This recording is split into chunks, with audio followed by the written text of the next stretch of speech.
باهۆی بڕینەوەی چەند درەختێک لە ناو حەوشەی مزگەوتێک لە قەزای دەربەنیخان ناکۆکی لە نێوان چالاکانی بواری ژینگە و مامۆستای ئاینی مزگەوتەکە دروست دەبێ. هاوکات ناوەندی کۆمەڵی کوردستانێکی سەوز لە قەزاکە سکاڵای یاسایی لەسەر مامۆستایەکی ئاینی ئەو مزگەوتە تۆمار دەکات و داواش دەکات بەپێی مادەی 8 یاسای ژینگەی ساڵی 2008 پەرلەمانی کوردستان ئەو مامۆستای سزا بدرێت. بەهۆی بڕینەوەی چەند درەختێک لە نێو حەوشەی مزگەوتێکی شارۆچکەی دەرمەنیخاندا ناکۆکی دەکەوێتە نێوان چالاکانانی بواری ژینگە و مامۆستای ئاینی ئەو مزگەوتەی کە فەرمانی بڕینەوەی درەختەکانی داوە. بەمەش ناوەندی کۆمەڵی کوردستانێکی سەوز لە دەربەنیخان سکاڵای یاسایی لەسەر ئەو مامۆستا ئاینێ تۆمار دەکات و داوا دەکات دادگا بەپێی مادەی 8 یاسای ژینگەی ساڵی 2008 پەرلەمانی کوردستان سزای ئەو مامۆستا ئاینێ بدات، چونکە بەوتەی ئەوان بڕینەوەی ئەو درەختانە هەوڵێکە بۆ تێکدانی ژینگەی ناوچەکە و وا دەکات خەڵکانێکی تریش چاو لەو مامۆستا ئاینێ بکەن. کۆمەڵەکەمانەوە ئاگدار کراین لە حاڵەتی بڕینەوەی چەندارێک لە مزگەوتێکی ئاینیدا.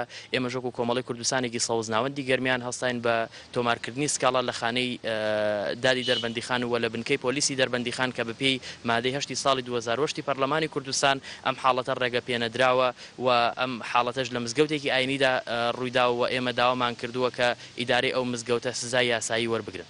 ماوەی چەند ساڵێکە هەوڵەکانی حکوومەتی هەرێمی کوردستان بە ئاراستەی پاراستنی ژینگە و زیادکردنی ڕێژەی سەوزاییە لە ناوچەی نیشتەجێبوون و چیاکانی کوردستاندا. لە کابینەی شەشەمی حکوومەتی هەرێمیش دکتۆر بەرهەم ئەحمەد ساڵح سەرۆکی حکوومەتی پێشوو هەڵمەتێکی ناشتنی 5 ملیۆن نەمامی لە هەرێمی کوردستان دەست پێ کرد. لە ساڵانی ڕابردووشدا چەندین ڕێکخراوی تایبەت بە پاراستنی ژینگە دروست بوو، بەڵام هێشتا ڕێژەی سەوزایی لە شارەکاندا نەگۆشتۆتە ئاستی ستانداردی جیهانی. بەپێی ئامارەکانی کۆمەڵی کوردستانێکی سەوزیش تەنها لە 6 مانگی ڕابردوودا و لە شارۆچکەی دەربەنیخان 89 درەخت لەلایەن هاوڵاتیانەوە بڕاونەتەوە. ئەو مامۆستا ئاینیش کە فەرمانی بڕینەوەی درەختی نێو حەوشەی مزگەوتەکەی داوە بوونی ئەو درەختانە بە زیان دەزانێت و ڕوونی دەکاتەوە کە بۆچی بڕیاری داوە ئەو درەختانە لەناو بات.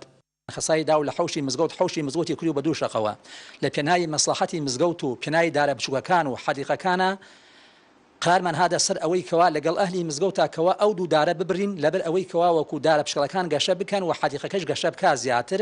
بەڵام ئەم کوردستانی سەوزە بەنای ئەم ڕێکخراوە ئەم شتە پشکۆلە وا گەورە ئەکەن، بەڵام بڕۆنە سەیە لە چەمەکان و دیهات کەژەکان و دەشتەکانی کوردستان بدەن کەوا زوخار لەسەر دارەکان ئەکەن بە چای خوان ئەیبین بەڵام چای لێ ئەقوچن. تۆمارکردنی سکاڵای یاسایی لەلایەن کۆمەڵی کوردستانێکی سەوزەوە لەسەر ئەو مامۆستا ئاینیە بە بیانووی بڕینەوەی 3 درەخت لە حەوشەی مزگەوتەکەیدا لە کاتێکدایە لە شارۆچکەی دەربەنیخان بەهۆی بوونی چەندین کانی دەرهێنانی بەردەوە بە سەدان درەخت ڕۆژانە ڕوبەڕووی فەوتان دەبنەوە.